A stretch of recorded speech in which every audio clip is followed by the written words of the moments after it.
to the men who taught me what it is to become a man.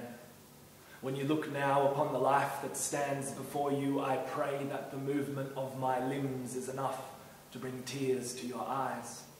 For your words were the match that lit the fire that burned the iris of my own, and so caused me to see past my own darkness again and again. And so now, this day, I burn. This day and every other day. When the world threatens rain clouds, I still shelter under the umbrella that you have fashioned from the rags of old men's wisdom.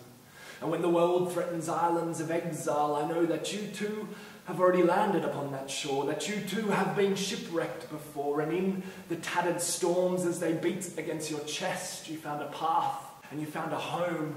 And so I know that I too shall find a home on the island of my own exile. And when I do, I promise, I shall take the matches you have left me, strike a light, build a fire, light a log, hold it higher upon the island, and so search the caves where even you would fear to tread.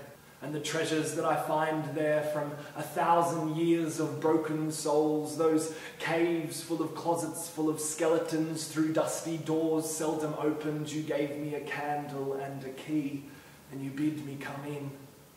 And your skeletons that I have met there have held my hand ever since.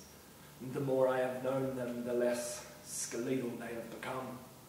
Indeed, they are my companions.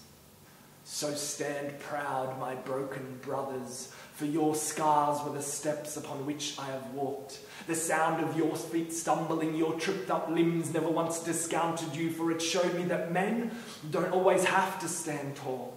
Indeed, it was through the stumble and fall of your feet that I began to love my own. Scratched up markings on diamond skin to show me that abrasions are not to be ashamed of. Rather, they make us who we are. So know that I see trophies embedded in the scabs upon your knees, and the mistakes of your past have become the shelters of my present when the storms of guilt rage through this island.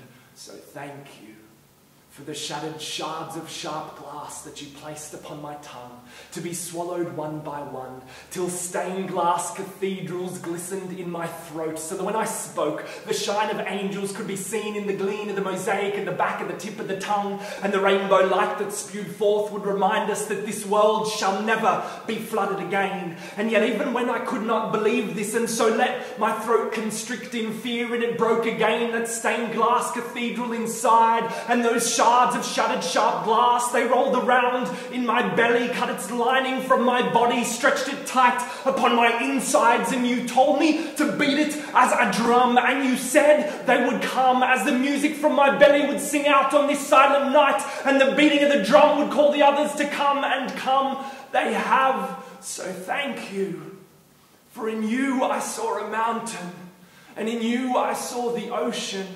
And with every slither of glass upon my tongue, you too placed the seeds of the oak within my palms, and you promised me that the tears from my eyes would birth a forest within my hands, and I do see strong trees grow now where my fingers used to be. And these trees protect those scared birds when the storms break against their back. And sometimes, just sometimes, I'll take an oak finger from my palm and plant it in the hand of another and water it with words in hope that they too may be strong and they too may be a shelter. So let's walk the circumference of this island and go fishing together, you and I. You have promised me that we may choke upon the bones, but the flesh of the fish is worth the risk. So we'll throw our lines to the ocean, and when you see the strength of my cast, would you know that it is your strength that is the sinker, your faith that is the fishing line, your hope that is the hook, and my life has become the bait. Thank you.